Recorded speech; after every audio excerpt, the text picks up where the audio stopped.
Hoy tenemos una conversación directa con Juan Carlos Zapata, director ejecutivo de la Fundación para el Desarrollo de Guatemala. Hablamos de la infraestructura del país. ¿Por qué el sistema vial no funciona?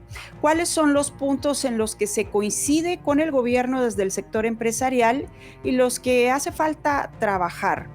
¿Cómo está el sistema de justicia? ¿Qué hace falta para fomentar más inversión? Y por supuesto, hablamos del próximo ENADE, el Encuentro Nacional de Empresarios. Comenzamos.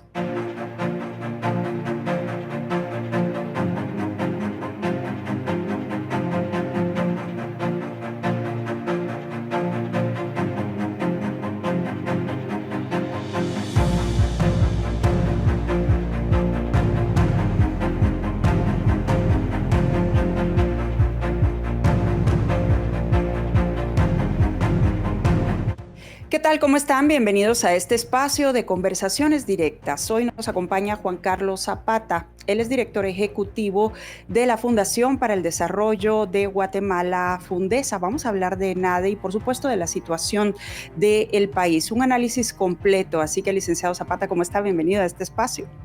Muchas gracias, Alejandra, y un gran gusto estar aquí contigo. Gracias a usted por acompañarnos. Y bueno, ¿qué le parece si empezamos contándole a la audiencia, recordándole en todo caso, qué es ENADE y cómo Fundesa pues ha organizado este evento a lo largo de los últimos años? Bueno, pues Fundesa es la Fundación para el Desarrollo de Guatemala. Somos una institución que justamente a finales de octubre de este año vamos a cumplir 40 años de contribuir al desarrollo económico y social del país. Somos una fundación de empresarios a título personal que genera propuestas de política pública para el desarrollo económico y social de Guatemala. Estamos muy enfocados en temas de cómo poder aumentar la inversión extranjera directa y para eso trabajamos en temas relacionados a infraestructura, capital humano y también todo lo relacionado a certeza y seguridad jurídica. También trabajamos temas de seguridad y justicia para nuestro país. Así es que desde Fundesa pues tenemos una agenda bastante amplia, focalizada mucho en poder hacer que Guatemala sea un país referente para la atracción de inversión, para la prosperidad y el desarrollo económico en Centroamérica al año 2032. Y por eso, pues muchos de los esfuerzos que trabajamos están muy enfocados hacia cómo poder mejorar la competitividad y la productividad del país. En ese sentido, ustedes han preparado pues este encuentro nacional de empresarios al que hacíamos referencia al inicio de esta conversación. ¿Cuántos años ya, licenciado Zapata? Sí, esta va a ser la 18ª edición del Encuentro Nacional de Empresarios por el Desarrollo. Este es un foro que congrega a representantes de los tres poderes del Estado, a líderes del sector empresarial, de la sociedad civil, también de organizaciones autónomas y de cooperación internacional y multilaterales. Más o menos llegan alrededor de 2.500 a 3.000 personas al evento y pues es una tarde. Este año va a ser el jueves 10 de octubre a partir de las 2 de la tarde. He enfocado mucho en el tema de certeza jurídica para poder fortalecer las capacidades del país y pues estamos muy enfocados también en el tema de cómo poder hacer ese cambio de chip para poder atraer más inversión, generarle esa certeza jurídica a los inversionistas para tener un país más transparente y más eficiente.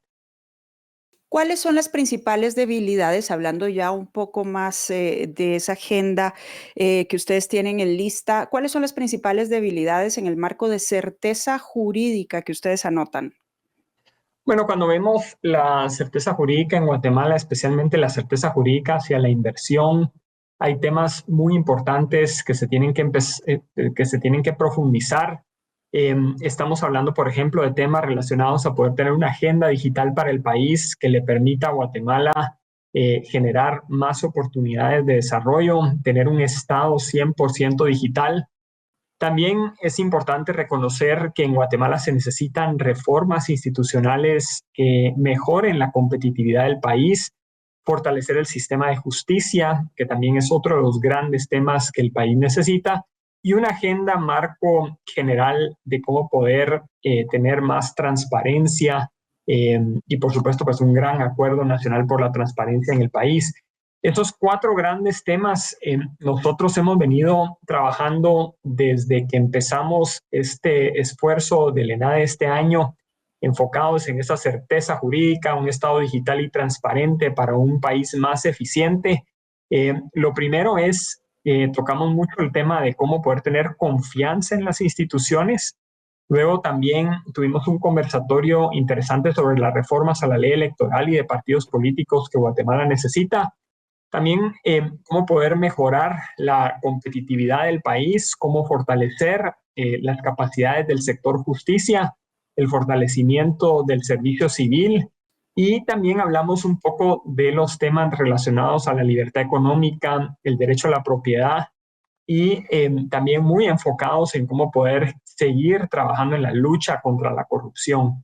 Así es que lo que vemos en Guatemala es que Guatemala es un país que tiene instituciones bastante débiles. Tenemos que reconocer que la capacidad del Estado de poder atender los servicios en toda la población, pues no necesariamente se da con la mejor eficiencia, con la mejor transparencia, y es hacia ahí que tenemos que enfocar muchos de los servicios que el país tiene para poderle dar certeza a la inversión, certeza que sus inversiones van a ser respetadas y que los contratos se van a cumplir. Esto, por supuesto, es más difícil de prometerlo en ciertos sectores, cuando hablamos de sectores como la minería o la electricidad, en donde sabemos que existen muchos conflictos hacia ciertas inversiones en el país. Van 9 meses de este gobierno. ¿En qué elementos ustedes han encontrado coincidencias y diferencias? Bueno, hay mucha coincidencia, por ejemplo, en cuanto a la agenda de poder mejorar la calificación de riesgo país y la agenda de clima de negocios hacia Guatemala. Es muy importante el trabajo que ya se está haciendo, por ejemplo, para mejorar la infraestructura.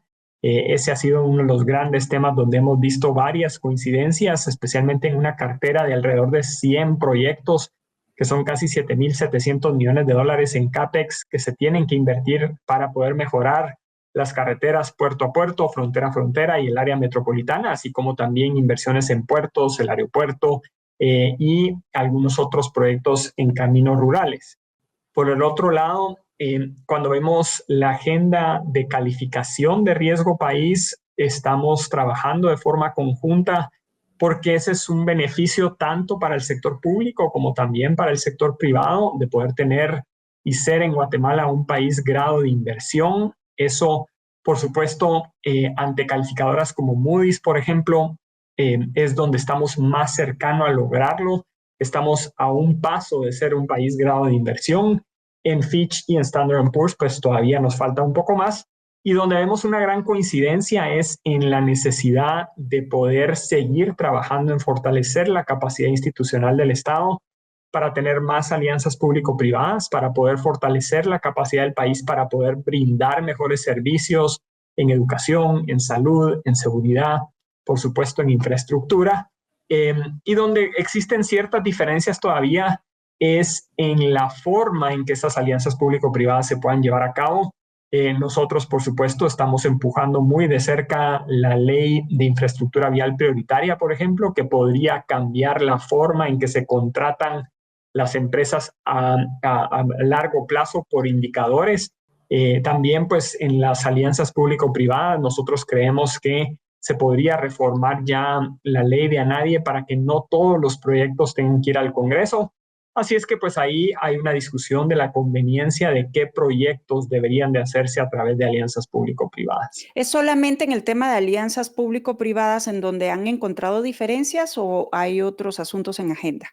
Pues ahorita lo que vemos es que ellos son muy claros en decir que hay proyectos que todavía no quisieran, por ejemplo, licitar por medio de alianzas público-privadas. Voy a poner el ejemplo del aeropuerto, que es uno de los temas en donde pues el presidente había dado el anuncio de que iba a ser una alianza público-privada y después dijo que iba a ser un proceso. Entonces nosotros estamos tratando de encontrar una tercera vía, que es decir, bueno, en cuánto tiempo se podría generar una alianza público-privada y cuáles deberían de ser esas condiciones para que el gobierno también empuje una alianza público-privada como lo que se necesita en el aeropuerto, en donde vemos que hay una gran oportunidad de poder no solo atraer más inversión, mejorar la inversión existente del aeropuerto y por supuesto mejorar la visita y la experiencia del turista para poder tener más turistas en el país.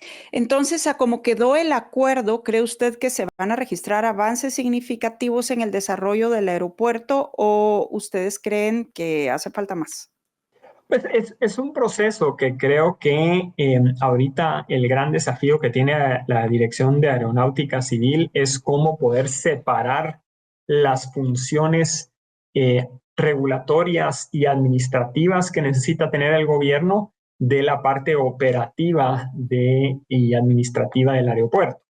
Eso, por supuesto, va a requerir una ley que va a tener que pasar por el Congreso de la República para poder separar esas funciones y en la medida en que eso pues sea aprobado, creo que va a ser mucho más fácil la conversación ya de una alianza público-privada para el aeropuerto. ¿En qué otros temas ven ustedes necesario implementar alianzas público-privadas? Pero nosotros creemos que el país necesita, por ejemplo, más inversión en puertos. Se está trabajando ya en una ley de facilitación de la inversión portuaria para el país, que creemos que es necesaria. También vemos una gran oportunidad en cuanto a ciertos tramos carreteros, como puede ser el tramo Palín-Escuintla, que sabemos que ahorita no existe todavía una estrategia de cómo se le va a dar mantenimiento. Y por supuesto, pues hay una gran coincidencia en cómo poder mejorar las capacidades institucionales del Ministerio de Comunicaciones, que también permita agilizar la inversión en carreteras en el país. Por el otro lado, pues nosotros somos conscientes que Guatemala necesita una reforma a la ley de alianzas público-privadas para que no todos los proyectos tengan que ir al Congreso. El tema de infraestructura es sumamente amplio. Usted en diferentes entrevistas e intervenciones pues ha mencionado que el sistema vial en el país simplemente no funciona. ¿Por qué? Bueno, lo que tenemos hoy es un sistema disfuncional, que no importa quién es el gobierno, qué ministro esté de turno y qué capacidades se puedan tener. La realidad es que hay muchas deficiencias institucionales que hasta que no se apruebe, en este caso, la ley de infraestructura vial prioritaria, va a ser muy difícil que se lleven a cabo proyectos con mayor serenidad y por el otro lado, pues con transparencia y eficiencia para el país.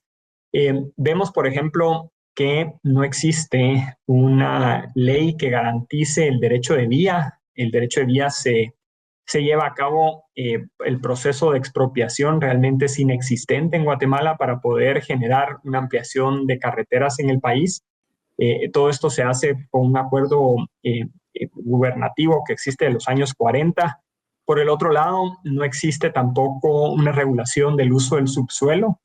Sabemos también que hay problemas para que el Ministerio de Comunicaciones pueda generar contratos de largo plazo. Por eso es que muchos de los recursos de lo que pagamos del impuesto a la distribución del petróleo se pierde y se va al fondo común, así como también muchos de los recursos que se le trasladan al Ministerio de Comunicaciones, porque no existe un fondo privativo para carreteras. Y por el otro lado, el incentivo que existe hoy, porque no existe la posibilidad de contratar pagos por indicadores de servicio, en donde no se le tenga que pagar el 100% al constructor, sino que se genere un contrato de largo plazo donde se le vaya pagando hasta que el proyecto está construido. Y eso es un sistema que sí requiere una nueva ley, como lo que se plantea en la iniciativa 5431, que es un mecanismo de contratación de pago por servicio de indicadores, en donde pues el gobierno solo paga si el bien existe y es de buena calidad. Y de acuerdo al análisis que ustedes han realizado, ¿qué es lo que detiene esta ley?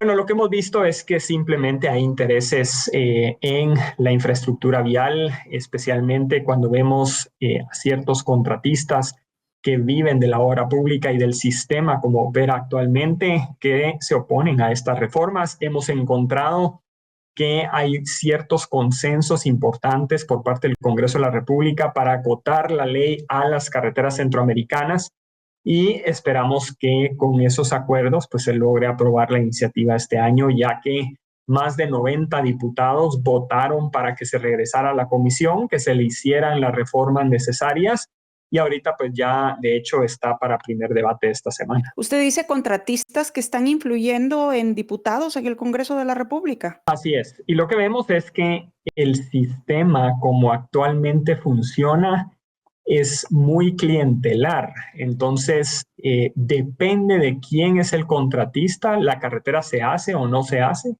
Y también depende muchas veces de la magnitud del proyecto. Y por eso es que Guatemala no tiene proyectos importantes de más de 10, 15 kilómetros.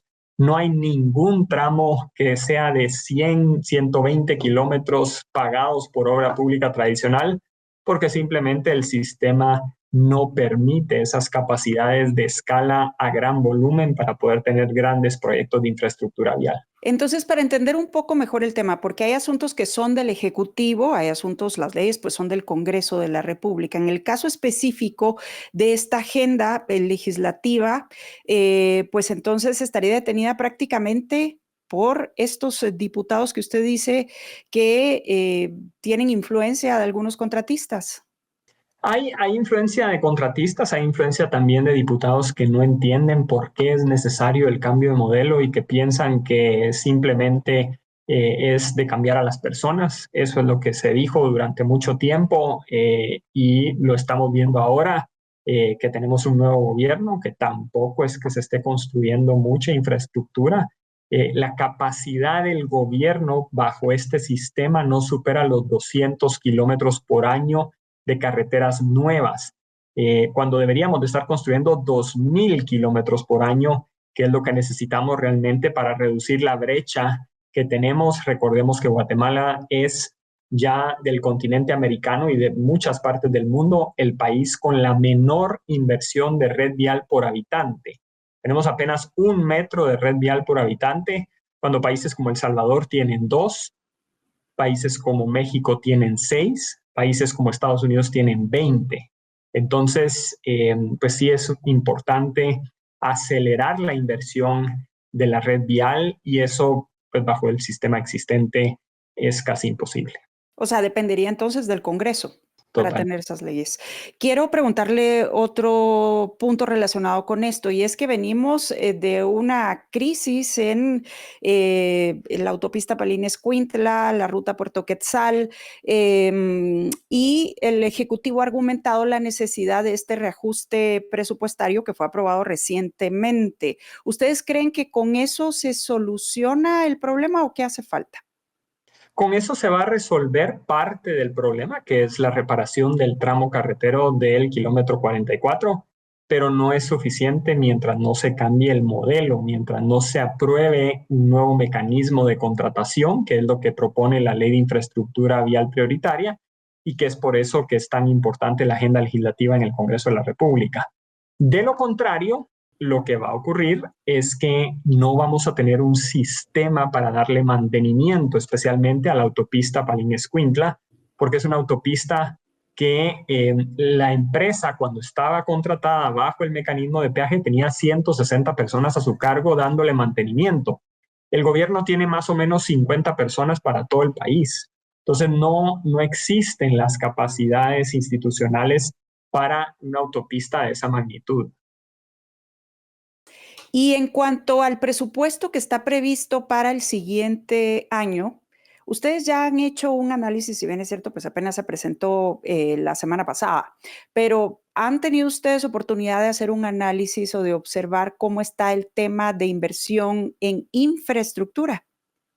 Hemos visto que el presupuesto pues, se aumenta para el Ministerio de Comunicaciones, lo cual es congruente con el aumento de la capacidad del país y de los vehículos que tenemos en Guatemala. De hecho, creemos que todavía es insuficiente para el mantenimiento de la red vial. Recordemos que en Guatemala tenemos alrededor de 18,000 kilómetros de red vial y de esos 60% son de tierra. Entonces, para hacer una comparación, Guatemala invierte exactamente o más o menos parecido a El Salvador en mantener su red vial, siendo por supuesto El Salvador un país mucho más pequeño. Entonces, sí es importante reconocer que para el mantenimiento de la red vial, Guatemala gasta muy poco en relación a la cantidad de kilómetros que tenemos de carreteras.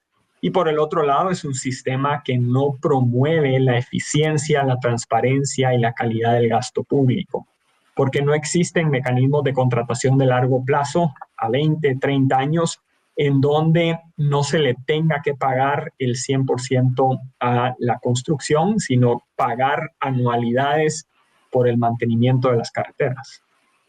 Siendo así, entonces, ¿cree usted que a corto plazo se va a lograr algún tipo de consenso en el Congreso de la República para que avance esta agenda de infraestructura?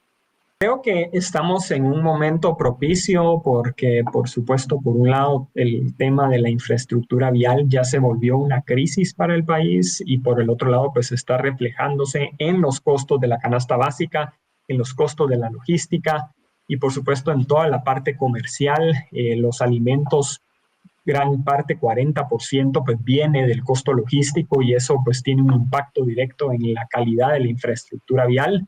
Y por el otro lado, lo que estamos viendo es que Guatemala está quedándose rezagada por su capacidad de inversión, de no darle certeza a la inversión que se necesita para poder invertir en más puertos, más aeropuertos, más carreteras. Y por eso es tan importante el tema de certeza jurídica. Y dentro de esa certeza jurídica es cuáles son los marcos jurídicos sobre los cuales un inversionista que quiere invertir en una carretera, en un puerto, en un aeropuerto, pues cuáles son las condiciones que el país le da. Y hoy las condiciones que le estamos dando, yo no le recomendaría a ningún inversionista internacional invertir en esos sectores. Y si no le recomendaría, entonces, ¿qué le queda a Guatemala como país? Bueno, es que hay que hacer esos cambios jurídicos y por eso la agenda legislativa es tan importante. Creemos que ahorita hay una gran oportunidad de un gobierno que por un lado pues es consciente de que hay muchas necesidades económicas y sociales que el país tiene, que hay una agenda social de inversión que podría incluso incrementarse si mucho de los recursos que hoy tiene que gastar el gobierno se pueden hacer a través de la iniciativa privada, porque hay capacidad de pago en muchas partes del país en donde se podría generar sistemas de pagos por indicadores para que el gobierno no tenga que pagar el 100% del pago de una carretera o capacidad también para que el sector privado pueda invertir en puertos privados, que hoy, pues por supuesto, la legislación no lo permite. O la capacidad, por ejemplo, de poder tener aeródromos que estén concesionados hacia el sector empresarial. Por ejemplo, aeródromos como el de Cobán, que son municipales, que se podrían concesionar ahora que ya la Corte de Constitucionalidad ha dado la certeza de que las municipalidades pueden concesionar servicios. Todo está relacionado, licenciado Zapata. Usted hablaba de la importancia, bueno, ha remarcado la importancia de la certeza jurídica, pero también del fortalecimiento del sistema de justicia. Y pasando de un tema a otro, estamos en un momento coyuntural muy importante relacionado con la elección de cortes. ¿Ustedes creen desde Fundesa que habrá cambios significativos a partir de este proceso? Bueno, creo que el sistema de elección que se está llevando a cabo, que por supuesto es bajo las condiciones legales existentes, es una comisión de postulación que, como hemos visto, está avanzando. Lo más importante en este momento es que se respeten los plazos constitucionales y que exista un cambio de los magistrados en el mes de octubre, que para eso, pues por supuesto, tiene que llevarse una lista cuando los comisionados pues tengan ya las listas finales, que estas pasen al Congreso de la República y que el Congreso pues también tome su papel de elegir a las mejores personas que lleguen de esos listados. Por supuesto, sabemos que ya en el Congreso va a ser un enfoque mucho más político, así es que por eso es tan importante el papel que están jugando los comisionados de poder evaluar los perfiles de las personas y tener a los mejores profesionales del sistema de justicia. Ahora, cuando vemos lo que está pasando en otros países como México, en donde se están haciendo reformas que van totalmente en contra de la calidad, la eficiencia y la capacidad de un sistema de justicia que debe ser independiente, vemos que Guatemala puede avanzar muchísimo con el sistema de comisiones de postulación que tenemos.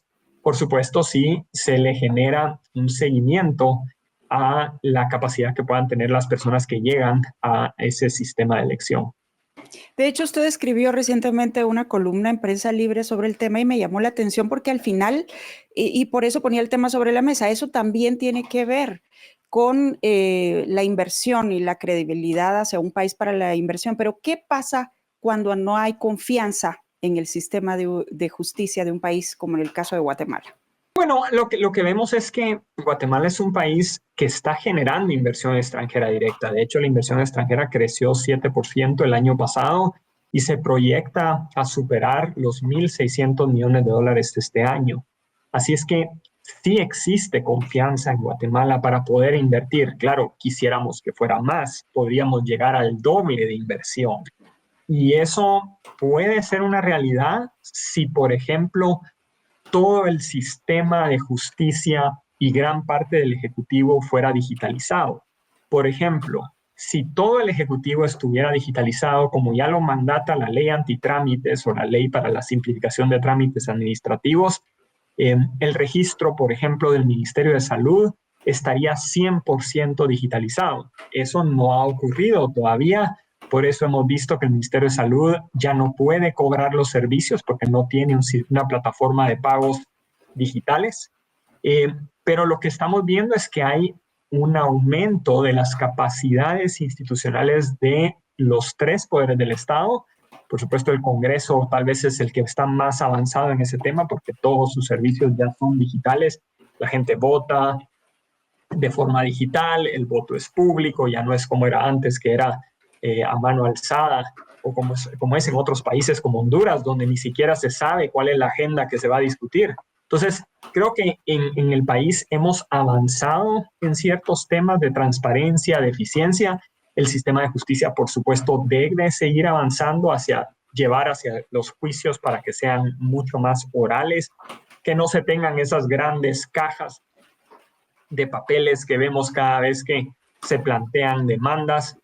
Y por el otro lado, que tengamos un sistema de justicia mucho más confiable desde la perspectiva administrativa, desde la perspectiva mercantil, que es donde principalmente se llevan a cabo los juicios cuando son de temas empresariales, y por supuesto cómo poder seguir avanzando en la capacitación de los jueces, por ejemplo, para temas mercantiles, que puedan conocer a profundidad cómo funciona el sistema de justicia cuando se tiene que profundizar en temas, por ejemplo, relacionados a la ley de leasing o la ley de factoraje o incluso la ley de insolvencias, que Guatemala se aprobó la ley de insolvencias, pero no existe un reglamento. Entonces todavía es complicado entender la forma en que una empresa puede adscribirse a un régimen de insolvencias.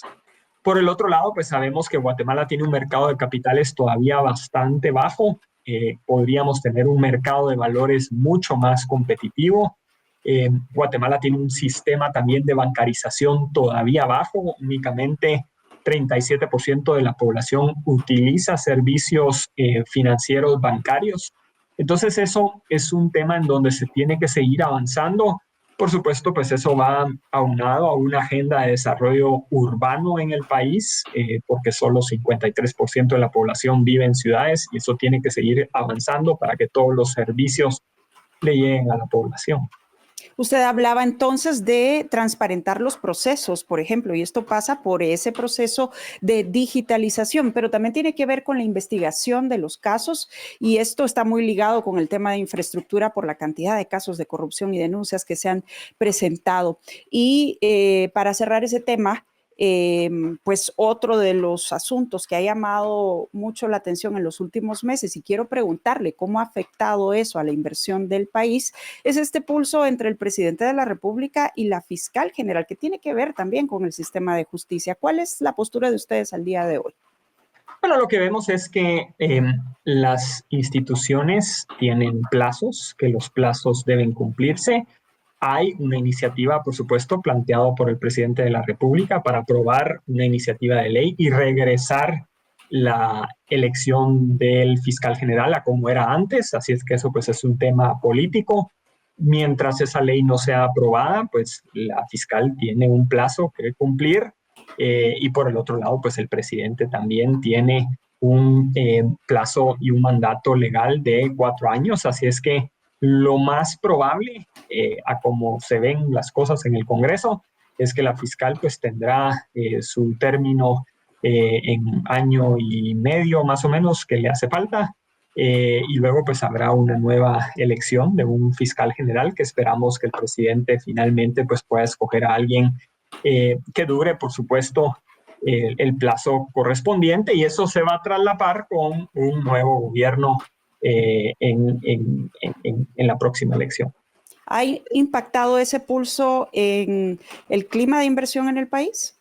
De momento lo que hemos visto es que no, eso no ha impactado en la medida en que no exista un rompimiento constitucional. Es decir, eh, lo que ha existido hasta ahora son más temas políticos que no tienen un reflejo en la economía del país. Yo les diría que lo que más ha afectado a la economía del país está relacionado con los temas de infraestructura o con los temas de extorsiones, por ejemplo, que sí han aumentado un Tema poco, de seguridad. o el tema, digamos, de la falta de inversión, especialmente en puertos, aeropuertos. Eso sí que afecta los temas de inversión en el país. A propósito de eso, precisamente en los últimos meses el tema de los puertos y aeropuertos ha sido foco de crisis. ¿Ustedes le ven una salida a corto plazo, por ejemplo, en el tema de Puerto Quetzal? Sí, nosotros lo que hemos visto es que por un lado se tiene que incrementar la inversión en infraestructura vial. Hay, por ejemplo, pues un crecimiento importante del presupuesto del Ministerio de Comunicaciones, así como también de ciertos préstamos que están ya en el Congreso de la República para ser aprobados, como por ejemplo el préstamo del BID para ampliar a 4 carriles desde el rancho hasta más o menos la entrada de Zacapa. Por el otro lado, lo que vemos es que se tiene que regularizar el servicio de empresa portuaria Quetzal para poder subcontratar a APM y que se mantenga la terminal de contenedores en los servicios y la proveeduría que ellos generan. Por el otro lado, pues también vemos que hay una mejora importante que ya se está haciendo en el Aeropuerto Internacional La Aurora, que debe continuar. Así es que creemos que mientras el sistema continúe bajo el mecanismo que se ha venido trabajando, pues lo importante es aumentar la inversión. Y mientras eso siga, pues va a ser importante continuar con la agenda legislativa, con 3 grandes leyes que son importantes. La iniciativa 5431, que es la ley de infraestructura vial prioritaria, la reforma a la ley de a nadie que acaba de entrar al Congreso para poder mejorar las alianzas público-privadas, y una ley de una autoridad marítimo portuaria que garantice, por supuesto, inversión privada en el país. Para ir concluyendo, ¿cuáles serían ustedes las recomendaciones que darían para los siguientes meses para terminar el año y avanzar con estas agendas? Bueno, lo que vemos es que desde una agenda económica es importante continuar promoviendo al país como un destino hacia la atracción de inversión. En el caso de la seguridad física, pues es importante reconocer que ha habido un avance en la reducción de la tasa de homicidios por cada 100,000 habitantes. Ya llegamos a casi 15 homicidios por cada 100,000 habitantes. Eso es más bajo que Costa Rica, y hay que decirlo, hay que conocerlo, y tenemos que reconocer que ya somos un país más seguro que Costa Rica. Eso pues es un gran logro para Centroamérica y para Guatemala. Y por supuesto, pues también seguir avanzando en reducir las extorsiones, que ahí tiene que existir una mayor prioridad, especialmente porque muchas de las extorsiones vienen de las propias cárceles. Eh, Además de poder continuar con una agenda de fortalecimiento hacia la certeza jurídica, la transparencia y poder también mejorar las condiciones de educación, salud, eh, que esos temas en cuanto al capital humano sí es una agenda de mediano plazo. Sabemos que eso no va a cambiar en los próximos 3 años. No es que uno pueda decir vamos a tener un país más educado, un país con mejor salud, pero sí se pueden empezar a hacer ciertos cambios para que el país empiece a tener una mejor agenda educativa y una reforma al sistema educativo, así como también fortalecer las capacidades institucionales para poder tener alianzas público-privadas en educación, salud y agua que hoy legalmente están prohibidas. Bien, en ese sentido creo que es importante entonces recordarle a la audiencia por qué es necesario mantener un diálogo con los diferentes sectores en el contexto en el que actualmente tenemos en el país. Bueno, tenemos que estar claros que el país es de todos y como decimos haciendo el símil de una barca o de un buque, pues en el buque vamos todos y todos tenemos que remar en la misma dirección para poder llegar a buen puerto. En esa medida, por supuesto, el diálogo, la concertación y la capacidad de poder encontrar las mejores soluciones de una forma democrática es la forma en que el país va a avanzar.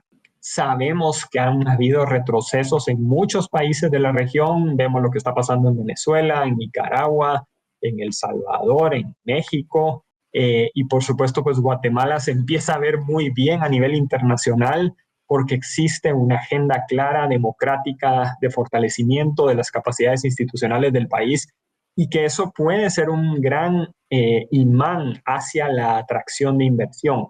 Ningún país quiere poner sus recursos donde no está claro cómo se eligen a las autoridades, cuánto tiempo duran las autoridades, qué mecanismos de elección existen. Y eso creo que en Guatemala se ha ido perfeccionando, ha ido mejorando y las capacidades institucionales de nuestro país para poder garantizar que la Constitución es respetada por todos, creo que es importante promoverlo y reconocer que somos un país que tiene instituciones todavía débiles, pero que estamos construyendo un país mucho más próspero. En ese sentido, ¿cuáles serían como los principales mensajes que ustedes quieren dejar a la audiencia y a la población en general después del ENADE 2024? Bueno, lo primero es reconocer que la certeza jurídica es uno de los grandes cuellos de botella para poder aumentar la inversión extranjera directa, pasar de ese dígito, digamos, de un dígito de crecimiento alrededor del 7% a por lo menos 14% en los próximos años, que para eso se necesita fortalecer la certeza jurídica del país y que esto implica un Estado 100% digital, una agenda de reformas institucionales que fortalezcan la competitividad del país, que mejoren la productividad del país, mejorar también el sistema de justicia, que esto implica fortalecer la independencia que tiene que tener el sistema de justicia y por supuesto seguir trabajando en un gran acuerdo nacional por la transparencia en donde los procesos digitales, la comunicación y el poder generar un presupuesto abierto, pues creo que ha sido un primer buen paso en el camino correcto que en esta administración se está trabajando. ¿Hay confianza en que esa ruta se va a seguir? Nosotros vemos muy favorable el hecho de que las instituciones públicas y el gobierno esté queriendo que Guatemala sea grado de inversión. Entonces creo que ese es un objetivo que compartimos desde el sector público y el sector privado.